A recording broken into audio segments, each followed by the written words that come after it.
একটা পরিবারের ছেলে নিজের ইচ্ছা বিয়ে করার ফলে তার বাবা ও ভাইয়েরা মিলে সে ছেলেকে বাবার সম্পত্তি থেকে ত্যায্য পুত্র করে, কিন্তু বাবার মৃত্যুর আগে বাকি ছেলেদেরকে ওসিয়ত করে গেছে তার সম্পত্তি যেন তাকে ফেরত দেন, কিন্তু তার ভাইরা সেই সম্পত্তির অংশ দিতে ইচ্ছুক না। ইসলামী শরীয়তের সম্পর্কে কি বলে? খুব পরিষ্কারভাবে শুনে রাখেন। ত্যায্য পুত্র বলতে কোনো কিছু ইসলামী শরীয়তে নেই। ইসলামী শরীয়তে ইসলাম ত্যায্য পুত্র করাকে জায়েজ বলে না। ত্যায্য পুত্র মানে হলো যেই পুত্রকে ত্যাগ করা হয়েছে। তার মানে কি, বাপ বলে দিছে, এটার আইনি ভিত্তি থাকতে পারে, কিন্তু কোরআন হাদিসের আলোকে এটা গ্রহণযোগ্য কোনো কাজ না। আপনার সন্তান হিসাবে দুনিয়াতে কেউ এসেছে, সে যদি ইমানদার হয়, আপনিও মুসলমান, আপনার সম্পদে তার ভাগ আল্লাহ তাআলা অটোমেটিক দিয়ে দিছেন।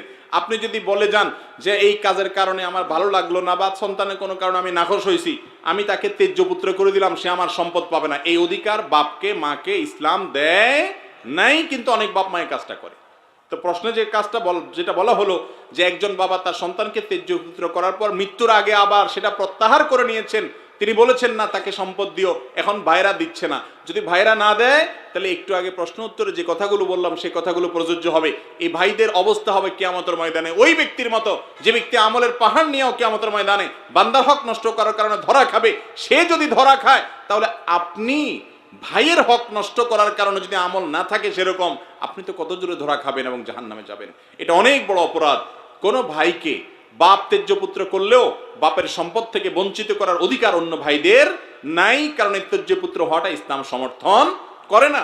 বাপ হোক আর সন্তান হোক, স্বামী হোক আর স্ত্রী হোক, বন্ধু হোক আর আত্মীয় স্বজন হোক, কোনো ব্যক্তির সাথে 3 দিনের বেশি সম্পর্ক ছিন্ন করে চিরকালের ত্যাগ করে ত্যায্য করে তাকে থাকা জায়েজ নাই।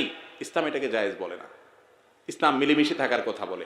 তার পাপের কারণে সে আল্লাহর কাছে জবাবদিহি করবে। আমি তাকে ত্যাগ করে থাকতে পারি না। সন্তান রক্ত সম্পর্কীয় আত্মীয়ের মধ্যে অন্যতম, অতএব তার সাথে চিরকালের জন্য সম্পর্ক ছিন্ন করা বাবার জন্য জায়েজ নাই।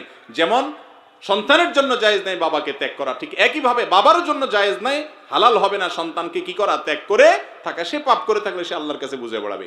আমি রাগ থাকতে পারে, ক্ষোভ থাকতে পারে, কষ্ট থাকতে পারে, চিরতরে তাকে বর্জন করতে পারি না।